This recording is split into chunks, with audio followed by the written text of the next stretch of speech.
샬롬. 교회 여러분 한 주간 평안하셨습니까?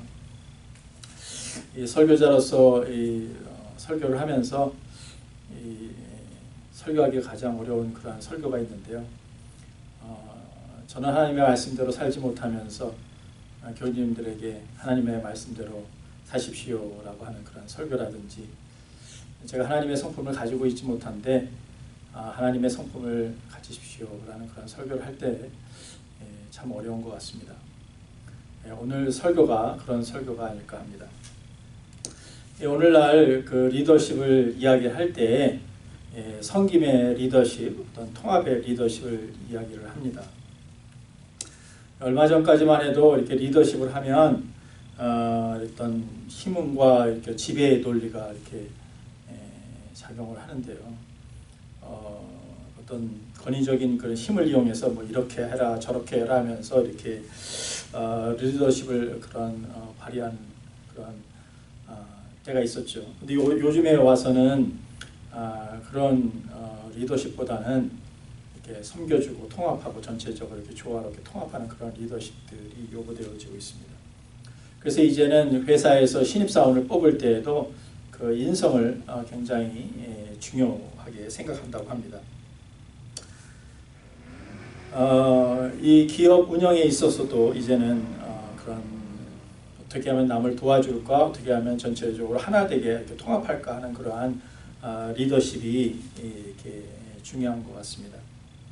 그 제임스 콜린스라는 그런 사람이 쓴 좋은 기업을 넘어 위대한 기업으로라는 그러한 그 책에서 위대한 조직으로 이렇게 바꿔놓는 그렇게 가장 큰 공헌을 한 그 영향력 있는 그 리더십의 리더의 그 특성이 무엇인가라고 이렇게 질문했을 때 그것이 바로 이렇게 극도의 겸손이다. 그러니까 아주 극도로 겸손한 사람들이 굉장히 큰 이렇게 영향력을 발휘한다라고 합니다. 그러니까 기업을 운영하는 데 있어서도 이제 이 겸손한 이 것이 굉장히 큰 덕목으로 그렇게 여겨지고 있다라는 것입니다. 그렇게 볼 때 오늘날 크리스찬들이 이 세상 속에서 또 기업 이런 운영 속에서도 굉장히 두각을 나타낼 수 있는 그러한 좋은 기회가 되지 않을까 그런 생각을 해보게 됩니다. 왜냐하면 예수님의 그 리더십은 섬김의 리더십이고 통합의 리더십이기 때문에 그렇습니다. 오늘 빌립보서 2장의 말씀을 저희가 보면서 2장 3절에 보면 오직 겸손한 마음으로 각각 자기보다 남을 낮게 여기라 라고 이렇게 말씀하고 있으면서 5절에 가니까 너희는 이 마음을 품으라 예수 그리스도의 마음이다 라고 그렇게 말씀하고 있습니다. 그러니까 이 겸손이라는 그러한 덕목을 가지려면 먼저 예수 그리스도의 마음을 품어야 된다라는 것이죠. 예수님께서 마태복음 11장 29절에서 자신의 그 성품을 이렇게 직접 말씀하셨습니다. 나는 마음이 온유하고 겸손하니 나의 몽에를 메고 내게 배우라. 그리하면 너에게 쉼이 있으리라. 이렇게 말씀하시죠. 그러니까 예수님께서는 자기 자신을 온유하고 겸손한 그러한 성품을 가진 분으로 그렇게 언급을 하고 있습니다. 이 겸손이라는 것을 이렇게 사전적인 의미를 보니까 남을 존중하고 자기를 내세우지 않는 태도다라고 그렇게 이야기를 하고 있고요. 오늘 그 빌립보서 2장 3절의 말씀을 보면 이 겸손이라는 것은 나보다 남을 낮게 여기는 것이라고 이렇게 되어 있습니다. 여러분, 우리가 남을 낮게 여기는 일이 내가 이렇게 원한다고 해서 그렇게 쉽게 되어진 일이 아니죠. 우리 보통의 경우는 어떤 뭐 교회 공동체든 뭐 어떤 기업이든 그런 단체에서 어떤 일을 하고 내가 어떤 일을 많이 해서 어떤 성과를 냈을 때 일을 했을 때 자기 자신보다 남을 더 높여주기가 이렇게 쉽지 않은 것이죠. 자기가 한 공을 남이 오히려 인정해줘서 자기를 이렇게 높여주기를 바라지 어떤 남을 내가 설사 공이 더 있다 할지라도 다른 사람을 높여주기라는 것은 그렇게 쉬운 일이 아닙니다. 근데 겸손한 사람은 설사 내가 일을 많이 해도 내가 어떤 더 성과를 내도 다른 사람을 이렇게 높여주는 그런 사람이 겸손한 사람이죠. 우리가 이렇게 공동체에서 어떤 사람을 만났을 때에도 서로 이렇게 의견을 나눌 때를 보면 겸손한 사람은 계속 이렇게 다른 사람이 어떤 말을 하는지 어떤 내용을 가지고 이렇게 얘기를 하는지 이렇게 끝까지 경청하고 끝까지 잘 들어주죠. 그리고 그 사람의 말을 인정해주고 이렇게 세워주는 것을 볼 수 있습니다. 근데 보통의 경우 이렇게 많이 얘기하다 보면 저도 그런 실수를 할 때가 많이 있는데 남이 어떤 지체라든 다른 사람이 이렇게 이 얘기를 할 때 이렇게 끼어들어 가지고 이렇게 말을 막는 경우가 있고 또 나의 주장을 내가 이렇게 다 듣지 않고 중간에서 이렇게 끊을 때가 있을 경우가 있어요. 그러니까 그렇게 하는 것은 이제 상대방의 어떤 생각이나 어떤 주장들을 내가 이렇게 받아들이지 않고 내가 어떤 주장을 함으로 인해서 내가 내 생각이 내 의견이 더 낫다라는 것을 이렇게 표현하는 것이죠. 이 겸손한 사람들은 설사 남의 의견이 내 의견보다 못하다 하더라도 계속 그 의견을 이렇게 끝까지 경청을 해주고 들어주죠. 그런 사람들이 겸손한 사람이라고 생각을 합니다. 근데 우리 크리스천들이 왜 겸손을 해야 될까 한번 생각해 볼 필요가 있을 것 같아요. 우리 크리스천들이 특별히 겸손해야 되는 이유 뭘까요? 예수님께서는 왜 나는 온유하고 겸손하니 나의 멍에를 메고 내게 배우라 라고 말씀하셨을까요?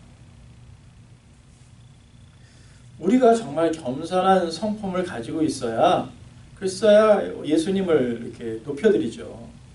우리가 정말 겸손한 마음을 가지고 있어야 우리가 하는 모든 일을 통해서 하나님의 영광을 올려드릴 수가 있는 것이죠. 겸손한 이 성품이 없으면 우리가 하나님 일을 할 때 하나님의 영광을 올려드린다는 것이 그렇게 쉬운 일이 아닌 것입니다. 그러니까 하나님과의 어떤 관계 속에서도 우리가 하나님의 영광을 위해 또 예수님의 그 이름을 높이기 위해 어떤 겸손한 마음이 우리들에게 요구되어진다는 것이죠. 또한 하나님과의 그 관계뿐만 아니라 우리 지체들, 교회 공동체 내에서 지체들뿐만 아니라 이 세상 속에서도 이 겸손한 성품이 요구되어지는 것은 겸손해야지만 다른 사람을 이렇게 세워주고 높여줄 수 있기 때문에 그래요.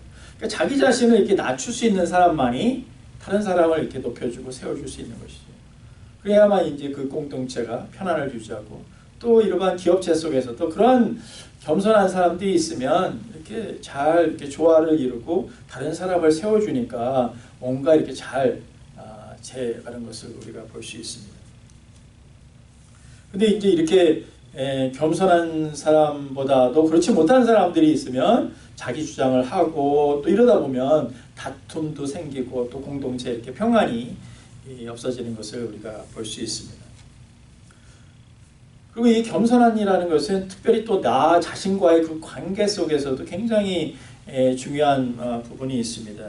마태복음 아까 말씀드린 11장 29절에서 예수님께서 나는 온유하고 겸손하니 나의 명예를 메고 내게 배우라 라고 그리하면 너희가 힘을 얻으리라 그렇게 말씀하고 있습니다. 그러니까 겸손한 사람은 어떤 마음이 이렇게 요동치는 어떤 사건이나 그러한 일들이 일어났을 때에도 이 마음의 어떤 이 평안과 이 쉼을 누릴 수가 있는 것이죠. 요즘처럼 이런 팬데믹 상황 속에서도 여러 가지 환경과 어려움 가운데 경제적인 어려움, 비즈니스의 어려움, 여러 가지 그 어려움 속에서도 이렇게 마음의 평안을 누릴 수 있다는 것입니다. 그렇기 때문에 이 겸손이라는 이 덕목은 특별히 또 크리스찬들에게 아주 중요한 그런 덕목이 아닌가 그런 생각을 해보게 되고 우리가 한평생 주님을 따르면서 주님으로부터 배워야 될 그런 성품이 아닐까 그런 생각을 합니다. 우리가 예수님의 그 겸손을 교회에서 또 공동체 생활을 하면서 또 주님의 말씀을 통해서 기도 생활을 통해서 공동체의 또 생활을 통해서 이 겸손을 계속 훈련하고 배우는데요. 이 교회 안에 정말 진정한 그러한 예수님의 겸손이 아니라 거짓 겸손이 이렇게 들어와 있으면 이제 문제가 생기기 시작을 합니다. 이 거짓 겸손이라는 것은 이 겸손한 척하는 것이죠. 내가 이렇게 좀 거룩한 척하는 것이죠. 그래서 이것을 이제 골로새서에서는 꾸며낸 겸손이다 이런 표현을 했어요. 그래서 이 거짓 겸손, 꾸며낸 겸손은 약간 이렇게 외식적이고 율법주의적인 것을 말하는 것이죠.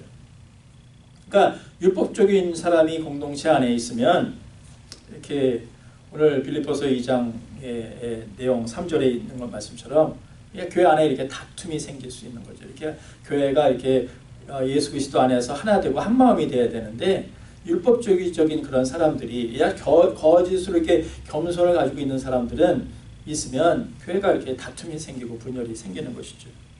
그러니까 오늘 빌립보 교회에서도 그렇고 골로새 교회에서도 그렇고 이런 율법적인 사람들이 있었기 때문에 이런 다툼이 있었던 것 같아요. 그래서 특별히 사도 바울이 이렇게 겸손에 대해서 예수님을 그 겸손에 대해서 언급하고 있다고 생각을 합니다. 오늘날 우리가 신앙생활을 하면서도 이러한 꾸며낸 겸손, 거짓 겸손, 이 율법주의가 교회 공동체 안에도 들어와 있습니다. 예수님께서 우리에게 주신 계명, 이웃을 내 몸과 같이 사랑하라. 주님께서 우리에게 주신 계명이죠. 그런데 이 계명대로 우리가 살아야 되죠. 그런데 그렇게 나는 살고 있다 할 때 살지 못하는 사람들에게 너는 왜 이렇게 예수님의 사랑이 없냐라고 이렇게 정죄하면 율법주의가 되는 것이죠. 여러분 교회를 이렇게 섬길 때에도 보면 교회 생활을 할 때 어떤 분들은 이렇게 열심히 있어서 많은 일을 하죠. 교회에 많은 것들을 맡아서 하는 분도 있고 그렇지 못한 분도 있는데 이렇게 일을 하다 보면 주님의 일을 하다 보면 나는 일을 참 많이 하는데 어떤 지체들은 그렇지 못하다. 근데 은혜를 받았다고 이렇게 막 이렇게 주님 안에서 이렇게 그런 것들을 표현하는데 실제로 일을 할 때는 요리조리 빠진단 말이죠. 그러면 이제 일을 많이 한 사람들의 입장에서 봤을 때는 속이 좀 상한 거죠. 그래서 쟤는 왜 저렇게 그럴 때마다 요리조리 빠지냐라고 이렇게 만약 정죄를 한다 그런다면 그것이 이제 율법주의에 빠질 수 있는 요소가 있는 것입니다. 요즘은 좀 그런 것들이 많이 이렇게 줄어들는데 옛날에 전에 오래된 교회들 보면 전통적으로 아주 정장을 하고 진짜 그렇게 예배에 참석을 했죠. 정말 우리가 단정한 모습으로 정장을 하고 그렇게 예배 드리는 것이 참 좋은 것 같습니다. 그런데 그렇게 못할 때 그렇게 단정한 모습으로 그렇게 오지 못하는 교인이 있다 한다면 그렇게 막 이렇게 정죄하고 판단한다면 또한 그것 또한 율법주의에 빠질 위험 요소가 있다라는 것입니다. 여러분 모든 요소가 다 그래요. 기도도 그렇습니다. 기도도 여러분 우리가 신앙생활하면서 기도 얼마큼 하세요?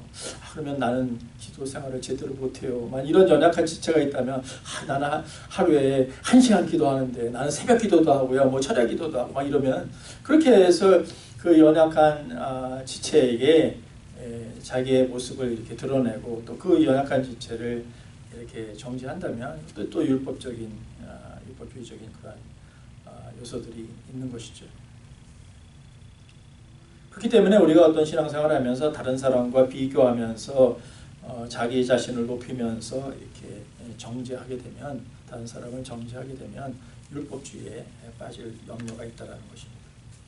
오늘 복음 말씀이 마태복음 21장인데 예수님께서 이런 율법주의, 거짓 겸손, 꾸며진 겸손에 빠져있는 대제사장과 장로들에게 이것을 이렇게 교훈하시라고 두 아들의 비유를 드십니다. 아버지께서 두 아들이 있었어요. 그런데 큰아들에게 포도원에 가서 일을 하라고 이렇게 시켰어요. 그래서 큰아들이 이렇게 알겠다고 그러고서는 가서 일을 하지 않은 거예요. 그리고 이 둘째 아들은 가지 않겠다고 했는데 아버지가 시켰는데 가지 않겠다고 했는데 돌아서 보니까 그래도 아버지의 뜻을 따라야 되겠다 해가지고 뉘우치고 가서 일을 한 거예요. 그렇다면 그런 두 아들이 있는데 어떤 아들이 아버지의 뜻을 따른 아들이냐 예수님이 물어보죠. 대제사장과 그 장로들에게. 그러니까 둘째 아들이라고 대답을 하죠. 그러시면서 뭐라고 말씀하시냐면 너희들이 그렇게 천박하게 생각하고 정죄하고 있는 세리와 창녀들이 너희들보다 먼저 하늘나라에 들어가게 될 것이다 라고 말씀하시면서 그들이 가지고 있는 이 거짓 겸손들, 꾸며낸 겸손들, 이 율법주의적인 요소들을 이렇게 다루고 있는 그런 내용인 것이죠. 그렇기 때문에 이 겸손이라는 것이 어떤 거짓으로 꾸며낸 어떤 겸손으로 말은 하지만 실질적으로 말만 하는 것이 아니라 행동으로 보여줘야 된다는 것이죠. 그러니까 이 겸손한 것도 말로 겸손한 게 아니라 실제로 행동의 삶으로 모습으로 그렇게 보여줘야 된다라는 것입니다. 그렇다면 우리가 어떻게 겸손한 다음 사람이 될 수 있을까? 우리는 어떻게 그러한 겸손의 그러한 덕목을 갖출 수 있을까 생각해 봐야 됩니다. 여러분 사실 크리스찬 치고 겸손하고 싶지 않은 사람이 어디 있겠습니까? 근데 그게 쉽게 됩니까? 쉽지가 않아요. 저는 이 성직자라서 좀 이런 부분이 더 이렇게 예민하게 다가올 수 있어요. 이 성직자는 겸손해야 된다라는 게 이렇게 있기 때문에 이 가식적으로라도 이렇게 굉장히 뭔가 이렇게 겸손을 하려고 이렇게 애쓰는 그런 모습이 있어요. 보이지는 않을 때도 있지만 그렇지도 않을 때도 있지만 그럴 때가 또 있습니다. 근데요, 그게 그렇게 말처럼 쉽게 되냐 말이죠. 저의 경우는 이게 쉽지가 않아요. 특히 뭐 온유, 겸손 이런 덕목들은 참 쉽지가 않은 것 같아요. 여러분은 어떻습니까? 여러분은 오늘 빌립보서의 말씀처럼 겸손, 남을 나보다 낮게 여기고 있으십니까? 자신을 남보다 더 낮게 낮추고 계십니까? 만약 내가 그렇게 고백할 수 있다면 정말 그는 겸손한 그러한 덕목을 가지고 있으신 분이시죠. 저의 경우는 그렇지가 않은 것 같아요. 정말 신앙생활 오래 하지만 이 겸손하고 온유한 이 성품은 하루아침에 되는 게 아니기 때문에 굉장히 많은 시간과 또 그런 많은 노력과 또 주님 안에서의 그런 모든 부분들이 되어져야만 이루어질 거라고 생각을 합니다. 저희 같은 경우는 이제 성직자이기 때문에 카라를 하잖아요, 공식적으로. 또 뭐 미국에서는 좀 뭐 한국처럼 이렇게 뭐 주일이나 뭐 신방이나 어떤 주중에 어떤 예배나 그럴 때만 카라를 차지 실제로 밖에 나가서 카라를 차고 이렇게 다니지는 않는 것 같아요. 근데 한국에서는 보니까 뭐 밖에 다닐 때도 많이들 카라를 차고 그렇게 성직자들이 다니는데 이 성직자의 옷을 입었을 때 카라를 차고 다녔을 때는 굉장히 내가 이렇게 뭔가 모든 매사가 이렇게 조심스럽고 해요. 그래서 이렇게 뭔가 이렇게 겸손의 옷을 입은 것 같은 그런 느낌이 들어요. 그러니까 뭔가 내 자체가 스스로 이렇게 뭐 조심하고 말도 조심하고 행동도 조심하기 때문에 그나마 이 옷을 성직자의 옷을 안 입었을 때보다는 조금 이렇게 가식적으로도 좀 겸손한 그런 모습들이 이렇게 보이는 것 같아요. 근데 그렇지 못할 때가 많죠. 제 자신이 이렇게 겸손하지 못한 모습, 온유하지 못한 모습들이 이렇게 보일 때면 뭐 죄송스럽죠. 우리 교우님들한테도 그렇고 또 주님께도 죄송하죠. 제가 성직자인데 그런 주님의 닮은 모습을 이렇게 세상 속에서 보여야 되는데 그렇지 못할 때 아주 마음이 힘들고 어렵죠. 그래서 내가 왜 이렇게밖에 못하나 그랬기 때문에 어떤 날은 밤잠을 설칠 때가 있습니다. 그러나 그럼에도 불구하고 또 겸손의 옷을 입기로 결정을 하고 이렇게 또 나아갑니다. 예수님께서 마태복음 23장 12절에서 누구든지 자기를 높이는 자는 낮아지고 누구든지 자기를 낮추는 자는 높아지리라 말씀하고 있어요. 여러분 누가 자신을 높이고 낮춥니까? 내가 높이는 거죠. 내가 높이고 내가 낮추는 거죠. 그러니까 내가 높이면서 살 것인지 낮추면서 살 것인지 결정하는 것은 나라는 것입니다. 예, 내가 결정하는 게 중요하다는 것이죠. 그렇기 때문에 그 겸손해지려고 이렇게 선택을 해야 된다는 거예요. 내가 정말 겸손의 옷을 입고 겸손하게 내가 살려고 그렇게 매일매일 선택하면서 그렇게 살아야 한다는 것이죠. 여러분 골로새서에 가보면 이 겸손을 옷 입는 거로 또 표현을 했어요. 골로새서 3장 12절에 보면 그러므로 너희는 하나님이 택하사 거룩하고 사랑받는 자처럼 긍휼과 자비와 겸손과 온유와 오래 참음을 옷 입고 그리고 그 모든 것을 위해 사랑을 더하라. 그런 말씀이 있습니다. 여러분 우리가 옷을 입고 외출을 하죠. 그래서 외출을 할 때면 내가 오늘 무슨 옷을 입고 나갈까 내가 이렇게 선택을 합니다.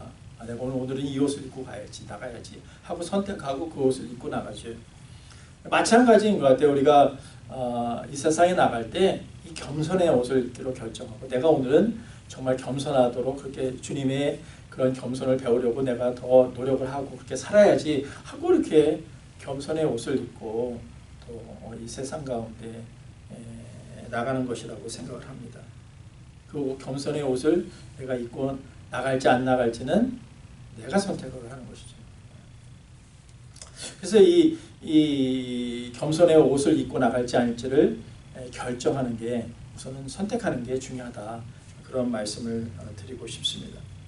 예, 그러고 나서는 우리가 어떻게 해요? 내가 결정했으면 이제 예수님의 그 성품, 이 겸손의 이 덕목을 내가 갖추기 위해서 내가 예수님으로부터 그 겸손을 배워야 되겠죠.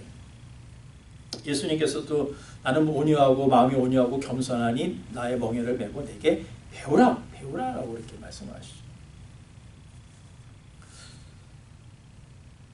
이 사도 바울이 오늘 빌립보서, 에베소서, 골로새서 이런 서신서를 이렇게 쓰면서 자기 자신을 이렇게 표현한 내용들이 있어요. 이것을 보면 사도 바울도 이렇게 부활하신 예수님을 만나고 나서 그 예수님을 경험하고 나서 시간이 지나면서 예수님으로부터 겸손이라는 이 덕목을 배웠구나 하는 것을 이렇게 짐작케 하는 그런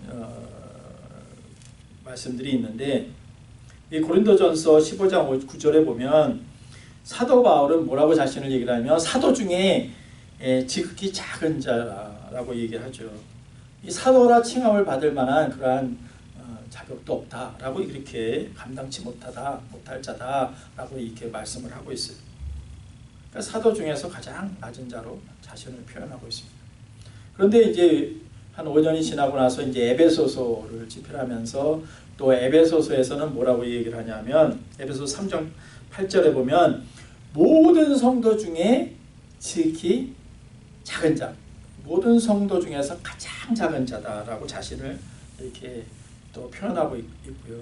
그리고 이제 사도 바울의 그 후반기의 삶에서 쓴 그 디모데전서에서 보면 디모데전서 1장 15절에 보면 자신을 뭐라고 표현하냐면 괴수 중에 괴수다라고 이렇게 표현을 합니다.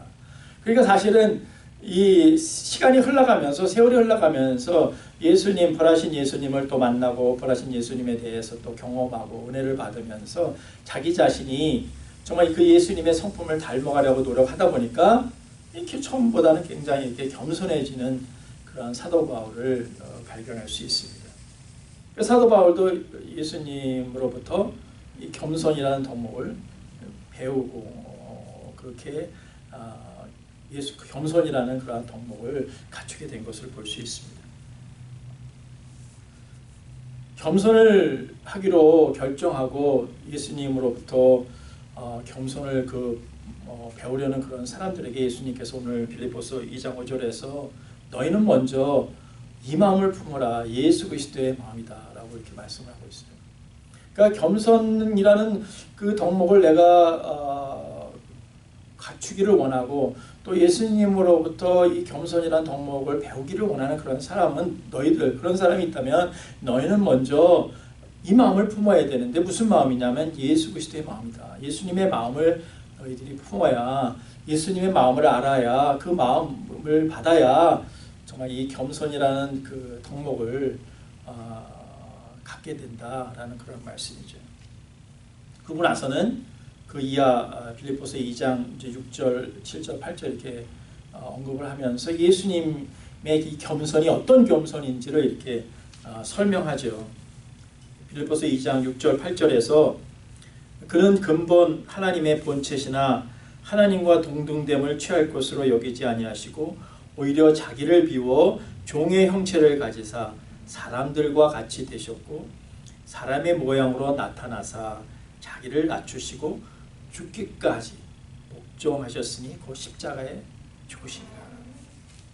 그러니까 예수님의 겸손은 어디까지입니까? 죽기까지죠. 십자가에 죽기까지 그렇게 자신을 낮추신 것이죠. 그렇게 낮추실 필요가 없으신 분이 이 땅에 가장 낮은 종의 모습으로 형체로 오셔서 그래서 십자가에서 죽기까지 자기를 낮추신 거죠. 그러니까 예수님의 그 낮추심이라는 것은 아까 전법의 제임스 콜린스가 한 말처럼 극도의 겸손이라고 얘기를 할 수 있습니다. 그러니까 예수님께서 자기 자신을 이 극도의 겸손으로 십자가에 죽기까지 낮추시니까 어떻게 해요? 하나님께서 9절 10절에 보니까 하나님이 그를 지극히 높여 낮추시니까 어떻게 지극히 높여 모든 이름 위에 뛰어난 이름을 주셔서 하늘에 있는 자들과 땅에 있는 모든 자들로 모든 무릎을 예수님의 이름으로 꿇게 하시고 모든 입으로 예수 그리스도를 주라 시인하며 하나님 아버지께 영광을 돌리게 하셨느니라 라고 말씀하고 있습니다. 예수님께서 자신을 죽기까지 극도의 겸손으로 낮추시니까 하나님께서 다시 그를 정말 높이셨다라는 것이죠. 여러분, 우리 또한 우리가 우리 자신을 낮출 때 우리 주님께서, 하나님께서 우리를 이렇게 높이시죠. 그리고 우리를 높이시면서 하나님의 영광을 드러나게 하시는 것이죠. 그렇기 때문에 우리가 겸손해야 하는 것이죠. 겸손이 우리에게 이러한 덕목이 우리의 필요로 하는 것은 우리가 정말 낮출 때, 겸손할 때 하나님의 영광이 드러나는 것이죠. 예수님의 이름이 높임을 받는 것이죠. 우리가 겸손할 때 주변에 있는 많은 사람들이 세워지는 것이죠.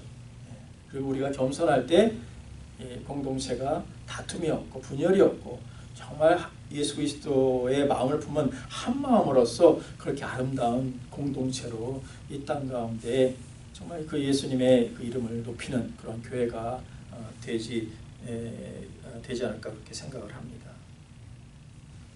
여러분, 이 겸손이라는 것이 바로 예수님께서 가신 길이시죠. 실제로 보여주셨어요. 십자가에 죽기까지 그렇게 겸손이 어떤 것인지를 실제로 보여주셨습니다. 우리가 예수님을 따르는 사람들이시죠. 크리스찬들이. 그렇다면 우리 또한 예수님의 그 겸손을 따라가는 사람들입니다. 살아가는 교회 여러분, 예수님께서 가신 그 겸손의 그 길을 따라가시겠습니까? 날마다 이 겸손의 옷을 입으시기로 결정을 하시겠습니까? 이 겸손해지기 위해서 나보다 남을 낮게 여기기로 그렇게 또 결정하고 그렇게 행동하시겠습니까? 아멘이시죠? 예, 저는 그런 덕목이 부족하다 보니까 그냥 아멘이 절로 나오고 정말 그러한 겸손한 사람으로 그렇게 살고 싶습니다. 여러분, 날마다 겸손의 옷을 입고 이 세상 가운데 나가기를 축원합니다. 그리고 이 겸손의 옷을 입기로 결정하고 정말 예수님께 이 겸손의 덕목을 배우시고 우리가 겸손함으로 인해서 정말 하나님의 영광이 이 땅 가운데 드러나는 그러한 삶을 사시기를 정말 예수 그리스도의 이름으로 축원드립니다. 예, 겸손을 위해서 우리 함께 좀 기도할까요? 기도하겠습니다. 하나님 아버지, 정말 예수 그리스도의 그 겸손을 봅니다. 아버지 하나님, 이 땅에 종의 모습으로 형체로 이 땅 가운데 오시고 하나님 십자가에서 하나님 죽기까지 우리를 사랑하시고 또 그 겸손의 아버지 본을 보여주시고 정말 우리가 어떻게 주님을 따라가야 살지를 하나님 말뿐만이 아니라 실제로 행동으로 우리에게 보여주신 것을 봅니다. 우리가 정말 그 예수 그리스도의 십자가의 사랑을 받은 자로서, 은혜 받은 자로서 이 땅 가운데 하나님 겸손의 옷을 입기로 결단합니다. 그리고 이 겸손의 옷을 입고 정말 그 예수님의 그 겸손을 또 배우기로 그렇게 또 결정하고, 날마다 하나님 또 말씀과 기도 가운데 정말 예수님을 경험하게 하시고 예수님의 그 겸손을 배워서 하나님 이 세상 가운데 하나님 겸손한 사람으로 하나님의 영광을 드러내는 그러한 삶을 살기를 간절히 기도드립니다. 하나님, 저뿐만 아니라 하나님 이 땅에 살아가는 모든 믿는 자들이 하나님 겸손의 옷을 입고 정말 하나님 이 세상 가운데에서 주님을 드러내고 하나님의 영광을 드러내는 우리 모두가 되기를 예수님의 이름으로 그렇게 축원드립니다. 예수님의 이름으로 기도드렸습니다.